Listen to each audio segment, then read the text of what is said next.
Crossover meter right here, and of course I gotta say big respect to Caribbean Today Magazine. This is Jason Skywalker. We're at the Hot Truck Jerk 5K Run Walk, and I'd probably crawl event that's happening, fundraiser, first year annual event, part of the whole jerk festival activities, one of the biggest jerk festivals in the world, right here in South Florida. And I have here with me Wool Marion, three-time Olympic champion, world champion, 100-meter champion, 200-meter champion, 4x100 champion, one of the fastest women ever, fastest woman in the world. Did I say Wool Marion?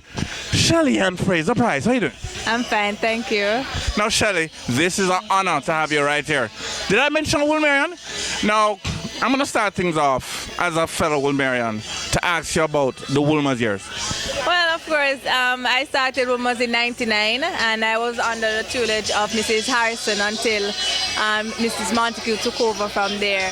And it has been a wonderful journey for me to have begun, what it was a great year or a great lifetime there at Woolmer's Girls School, and it was really wonderful. That's where I learned so much, and I was able to transition into the woman I am today. And it's a wonderful school. It's everything for me. I've always said to persons that I bleed maroon and gold. And that's because I love my school, and I really thank God that I was actually placed there, because that changed my life forever.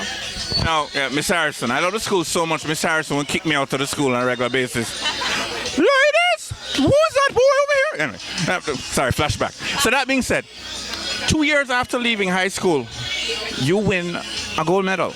I'll never forget the trials where you won, and you remember the response. How did that feel in that moment? Well, in that moment, it was sad. It was a sad moment, of course, that our, fellow countrymates, of course, would believe that, for me, I was too young to attend an Olympic Games, and that I was inexperienced when everybody know that's how you gain experience, by going out there and actually doing it. But for me, I was on a mission, to be honest. I didn't know I was going to win a gold medal, but I wanted the experience.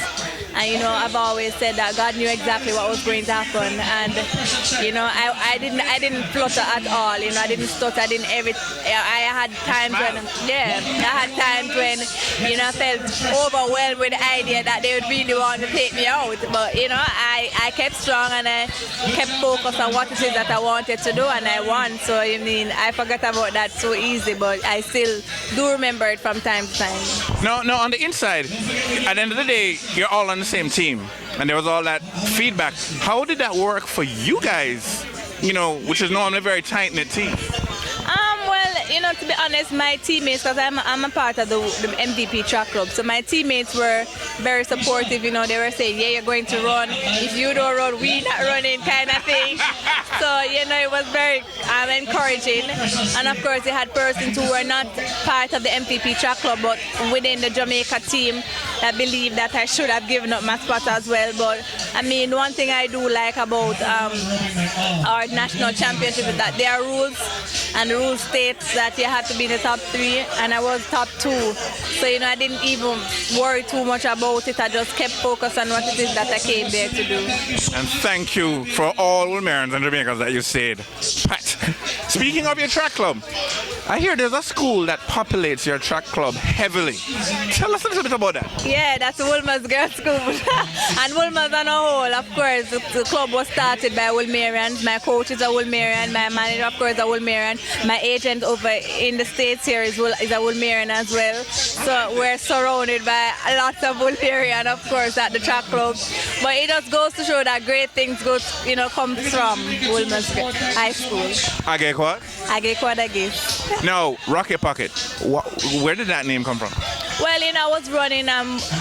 Hubert Lawrence actually came up with that name. He referred to me as a small rocket that could be placed in his pocket, and my explosive start, of course. So that's how I got the name, and here I am. Of course, I don't think I'll be growing anytime soon, so I'll continue to be a pocket rocket, I hope.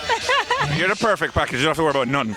No, going into training, I've always wanted these things, seeing Venus, seeing LeBron. You guys have these amazing bodies. Clearly, you need Tell us a little bit about training to be able to be successful, what you have to go through. I mean, we see you on the platform, we see you running ridiculously in front of people, but what happens in between races?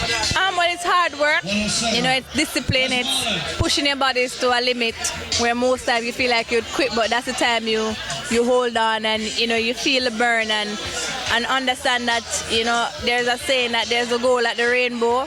You just continue to work hard and stay committed and have that right persons around you to motivate you, because it can be hard, it can be overwhelming at times, and there's injuries, there's so many things that can happen during a season, but it's all about what you want and what you want for yourself and the commitment that you have towards that goal. And I think for me it's easy because I have the right support team, of course. My husband is fabulous and he cooks for me. I don't have to worry about anything when I'm home. You heard that? Her husband cook for her. Pay attention. Sorry, go on. Yes, so I have the right team. So it's something that I'm also blessed to be to do, because I think that's my purpose and I love it, and I love the fact that God has given me the talent to do the things I do. And for me, that's because I work so hard, because He gave me the talent and I'm using it. So I work hard and I love track, so it's easy. Well, big up. And by the way, just let your husband know, he broke a lot of hearts. Just putting that out there. No, I'm going to shift gears a little bit. For us, we love you. All of us do. And I'm not just saying this because I'm a Will Marion. You represented Jamaica. Just the way you respond, your humility, so on, in winning. I mean, right now you could brag all you want. You've done things no other woman has ever done. In the World Championships, no woman has won the 3. And you did it. Swept the whole thing. What is it like in that moment when the gun goes off and to the end? What's going on? Well, there's so many things that goes on in your mind. It's almost like, you spend that 2-3 days at the line. But for me, I've always thought about, or I think about execution, because I've always said that, to run good times, it takes execution. So that's the main focus for me when I'm actually racing, to execution.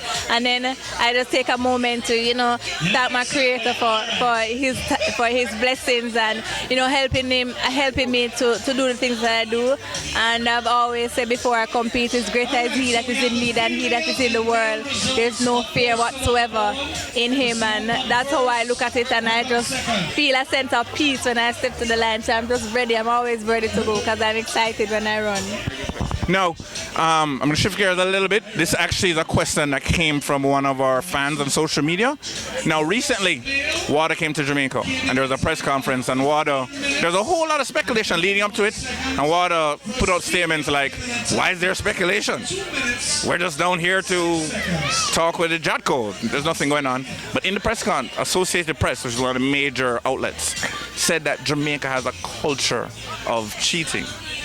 I'm curious, what do you think when you hear somebody like Associated Press say something like that? Well, I didn't hear that, or I didn't see that in press conference, but for me as an athlete and also as a Jamaican, you understand that a lot of persons are jealous of the fact that we're doing the things that we're doing, and it does.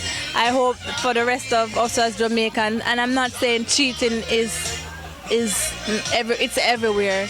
You don't know what the athlete is thinking about when they step over that line, of course. So we don't know. It's not just something that's confined to Jamaica. It's not something that's confined to the USA. It's not something confined to no other country, because each athletes are individuals. They have different personalities. They make different choices, and I don't know why they make the choices that they do, but they do. But as a Jamaican and as someone who has worked so hard, and I've seen my teammates, and the fact that we have limited resources there in Jamaica, but we work hard. Tell them one more time.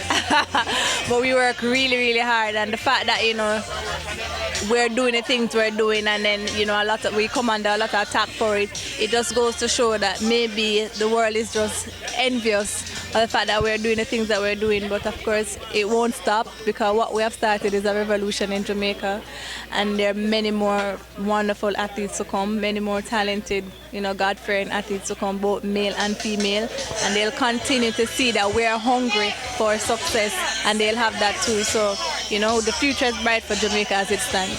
Especially when you look at the fact from 1930s, Herman Kinley down, we have had a constant. And we also have a very rich track program in Jamaica where we have great coaches now. We never had that back then where all of our athletes were migrating to go and train, but now all athletes are staying in Jamaica because we have great coaches and smart coaches now. So things are a lot different than it was. So hence we are going to be more successful. If you have good coaching and the athletes that are doing well in high school remains in Jamaica, then it's just inevitable for us to do the things that we do.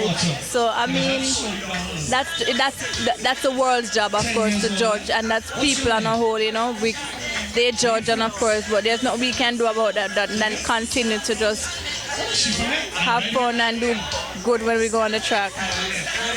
Oh, they're giving us a wrap up, so I guess I have to come out. So, well, before I come out, you have accomplished so much. Recently LeBron James was interviewed about doing a three-peat, and he was saying that's really hard because he's climbed the mountain already, but he's gonna go after it. What is your future plan? And if your future plans is to win again, how do you overcome, you've already done it, how do you overcome that feeling? Well, my future plans are always aligned with God's plans and God's will, right? So for me, I just work, and I continue to work, and then I just put my trust in Him, and whatever happens, happens. That's how I look at it. I would love to go to the World Indoor Championship next year. I would love to go to the Commonwealth Games. I would love to go to, I'm going to the next World Championship in, I think that is in Beijing, I said, and then, that's the Olympic after that, so I would love to be in Rio, but all of it is hard work, which I'm willing to put in. It's a lot of sacrifice, it's commitment, it's dedication, it's, working hard despite, the odds and despite persons telling you can't. So I'm just open for the challenge, and I'm willing, and I'm here, and I just take it a year at a time. If you could do me one favor, please advise any young athlete that's coming up, from your experience, because you're young yourself. I mean, 2006 you left high school. Give them some advice coming up. Well, I would definitely tell young athletes, just to stay focused on what it is that you need to achieve, and be determined, and have the right persons around you to support you and that are going to encourage you, and not, get you to loaf around. This is what you're doing, and if it's a passion, then it's something that you should be willing to work hard to be successful.